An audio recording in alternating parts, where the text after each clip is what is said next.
Lalu apa?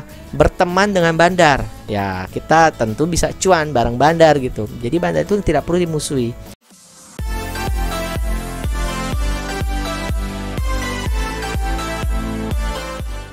Halo Sobat Saham, jumpa lagi dengan saya Papa Vito. Jadi di video kali ini kita akan membahas lagi tentang bandar saham ya. Di video sebelumnya yaitu tentang cara bandar saham melahap trader retail, saya sudah sampaikan bagaimana cara bandar saham bekerja, mulai dari akumulasi, markup, distribusi, kemudian melakukan proses markdown. Nah, di video kali ini kita akan belajar bagaimana cara berteman dengan bandar ya. Karena itu merupakan kunci sukses kita trader retail. Di video sebelumnya saya sampaikan bahwa bandar itu tidak perlu kita musuhi. Justru kita sebagai retail harus berteman dengan bandar. Baik, sebelum kita lanjut ke video ini, di video cara kerja bandar saham melahap trader retail, Sobat Saham bisa melihat ini bandar besarnya hiu yang seram sekali ya. Lalu juga ada gambar bandar saham di dalam video tersebut seperti penguin ini. Ini serem sekali ya. Mungkin Sobat Saham berpikir ya, kemudian berpikir apakah bandar saham itu seseram itu gitu.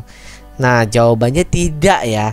Jawabannya tidak, karena bandar saham itu kita tidak tahu mereka itu tampangnya seperti apa. Bisa jadi bandar saham itu seperti gadis ini ya, cantik sekali gitu.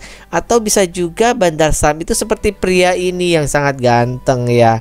Yang penting kita tidak boleh berpikir bahwa bandar saham itu seram, menakutkan dan harus kita jauhi. Justru kita harus cari tahu bagaimana cara berteman dengan bandar.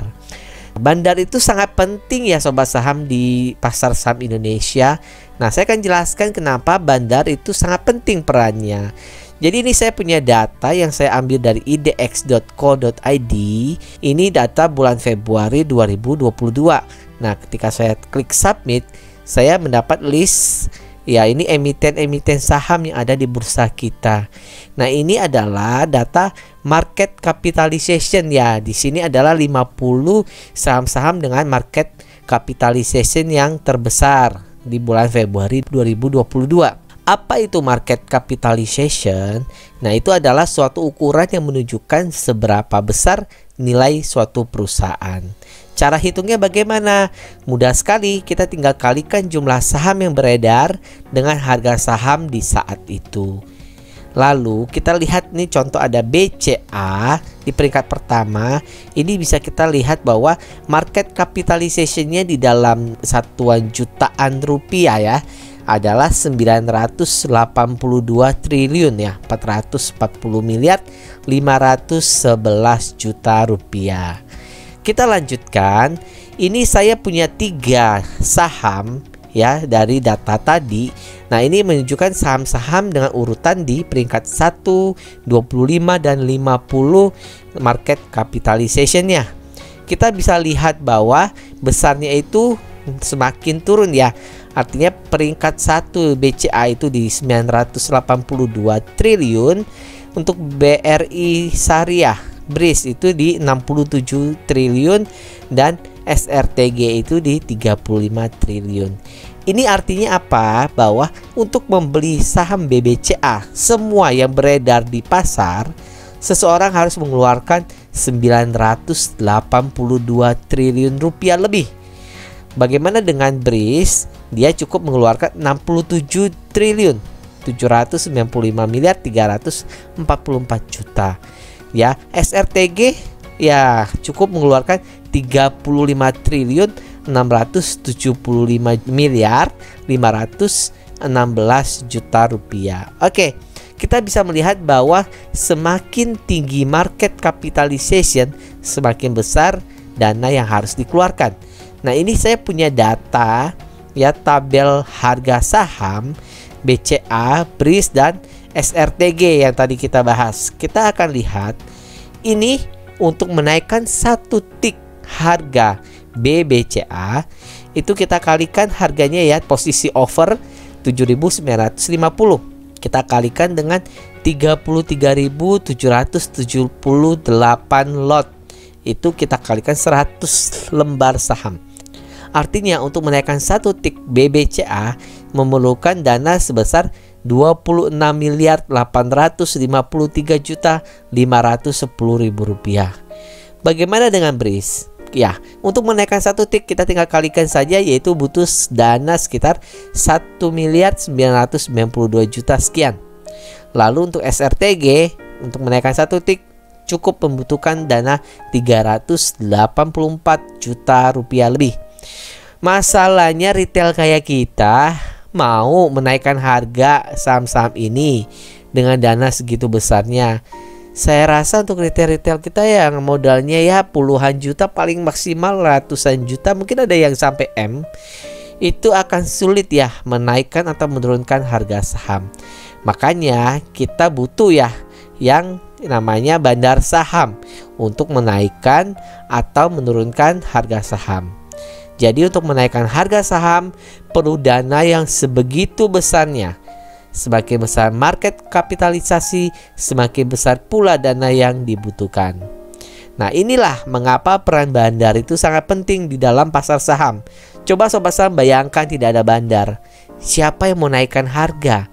Siapa yang mau menurunkan harga sehingga sahamnya murah dan kita bisa beli?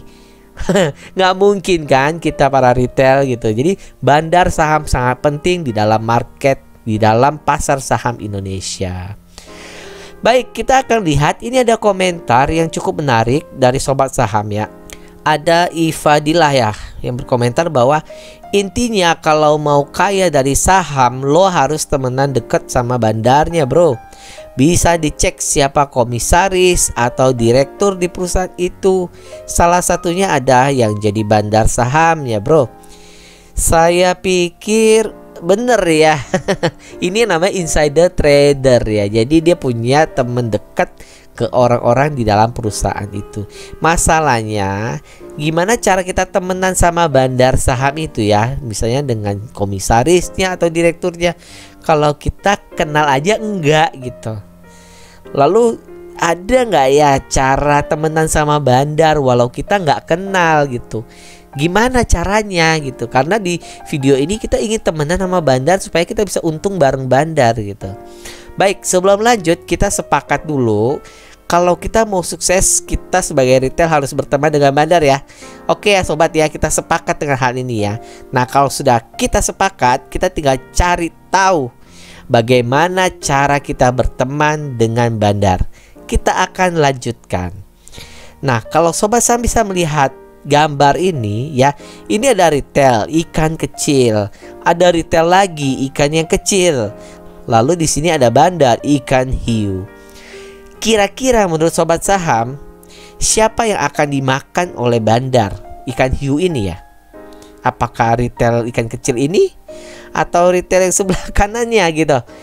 Nah, rasanya enggak ya, karena mereka berteman nih. Lihat tuh gandengan tangan toh. Yang akan dimakan siapa nih? Lihat yang lagi berenang di sebelah kanan. Ini penyelam ngapain ikut-ikutan nyelam gitu? Ini akan dimakan oleh bandar sahamnya. Jadi bagaimana cara kita belajar dari ikan ya, yang retail kecil-kecil ini agar tidak dimakan oleh ikan besar, ikan hiu ini? Nah, pertama kita harus ikuti pergerakan ikan hiu ya.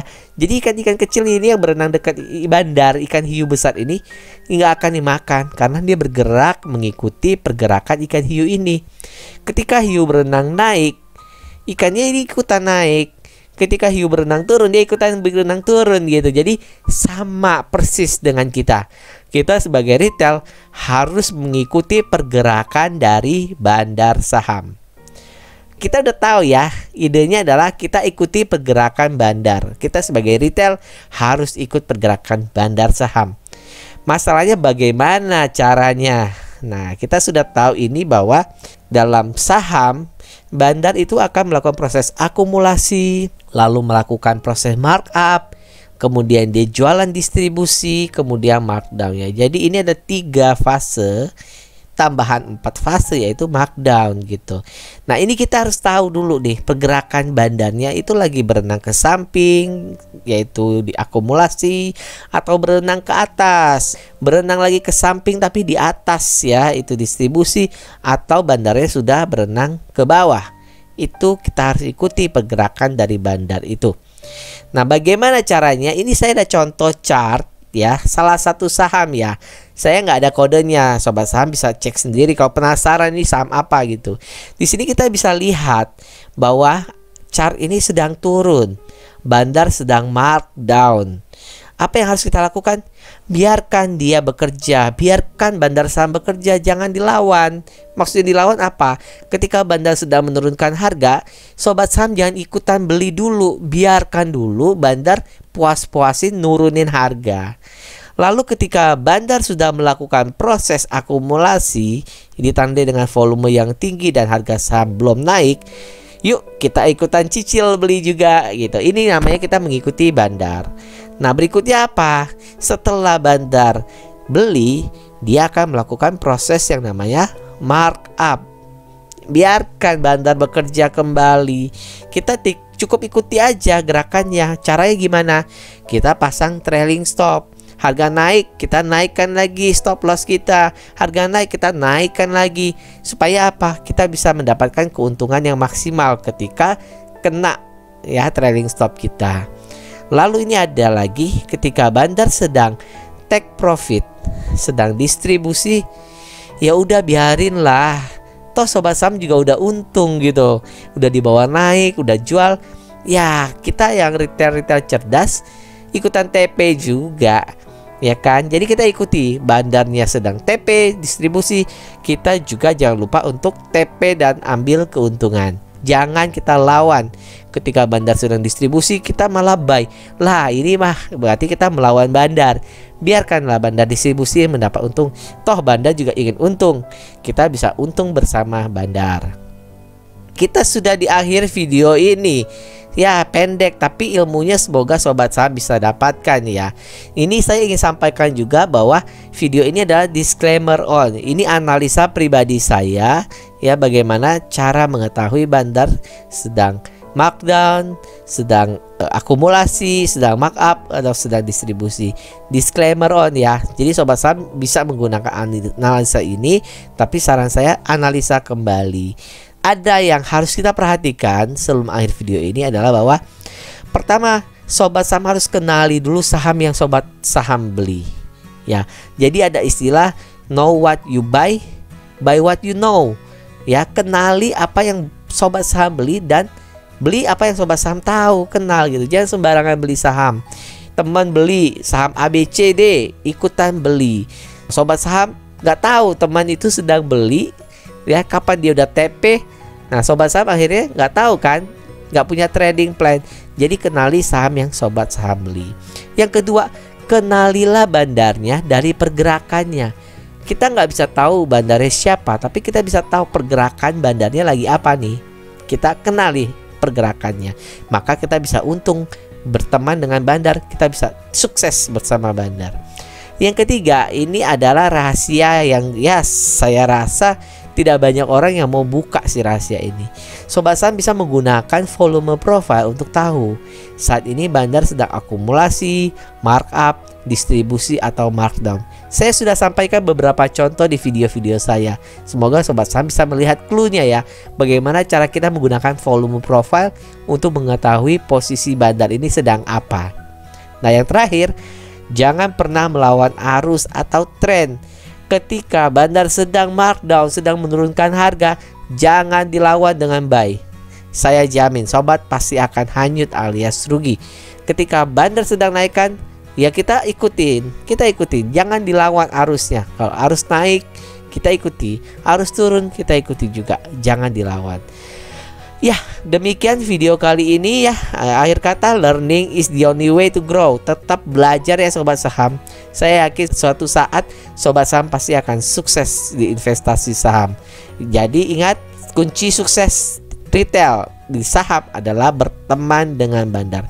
Itu saja video dari saya kali ini. Terima kasih yang sudah menyimak. Jangan lupa di like, di komen, atau subscribe channel ini. Tapi kalau tidak suka video ini boleh silakan di dislike juga.